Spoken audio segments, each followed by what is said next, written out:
BJP प्रदेशाध्यक्ष doctor Satish Poonia ने एक बार फिर राज्य सरकार पर जमकर निशाना साधा। सतीश पूनिया ने कहा कि गहलोत सरकार में अपराधी बेखौफ घूम रहे हैं और आमजन के अंदर काफी ज्यादा परेशानी है और डर का माहौल है। देखिए, पहली घटना नहीं है और ये इस तरीके की घटनाएं साल में 4000 होती हैं और पूरे प्रदेश में 7 लाख मुकदमे, 18 बलात्कार प्रतिदिन और 7 हत्याएं प्रतिदिन, ये अपने आप में एक आंकड़ा इस बात को प्रस्तुत करता है, इस बात का एक साक्ष्य है कि सरकार के कामकाज की, कानून व्यवस्था की वानगी क्या है। मुझे लगता है कि मुख्यमंत्री और गृह मंत्री की नाक के नीचे हुई ये घटना और सुदूर किसी आदिवासी क्षेत्र में भी होती है, किसी सीमावर्ती क्षेत्र में होती है, कभी मेवात के क्षेत्र में होती है। घटनाएं तभी होती हैं कि जब अपराधी बेखौफ होता है, अपराधी को ये भरोसा होता है कि मैं कुछ भी करूंगा, मेरा बाल बांका नहीं होगा और मैं सामान्य सी परिस्थिति में धाराओं में दर्ज होकर मुकदमे से वापस बाहर आ जाऊंगा। सरकार की शिथिलता, लापरवाही और कानून व्यवस्था के प्रति उसकी संवेदनहीनता, ये ऐसे मामलों को और ज़्यादा प्रेरित करती है होने के लिए। ये घटना भी जो रायसर गांव में जमुआरामगढ़ में घटित हुई एक दलित महिला शिक्षिका के साथ में, ये समाज के लिए आंख खोलने वाली सी घटना है। पुलिस यदि तत्पर होती, प्रशासन तत्पर होता, यदि उसकी सुनवाई होती तो शायद ये घटना नहीं होती। पर एक लंबी फहरिस्त है।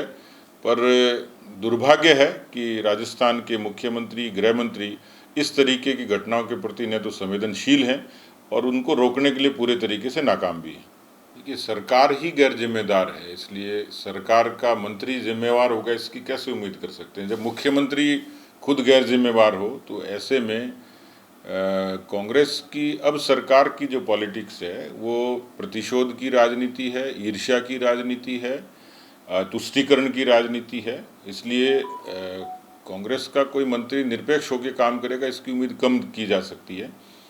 दूसरा, विधायकों को जिस तरीके से संरक्षण मिला है, विधायकों ने नीचे तक जो राजनीतिक पोस्टिंग से लेकर कामकाज में जो भेदभाव किया वो जग जाहिर सा है और यही कारण है कि कांग्रेस, मुझे लगता है कि अब 2023 में अंतिम सांसें गिनेगी।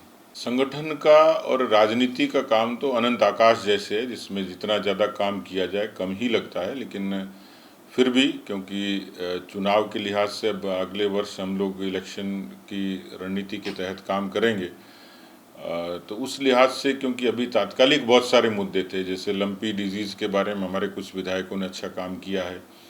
कानून व्यवस्था को लेकर वहाँ पर काफ़ी चीज़ें जनता के बीच में चर्चित थी।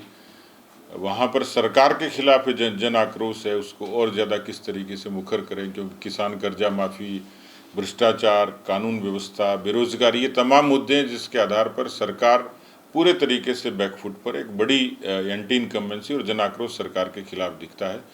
तो तीनों ही पक्षों पर काम को और ज़्यादा मुझे लगता है कि तेज़ी लाने की आवश्यकता है, जिसको हम लोगों ने प्लान किया है।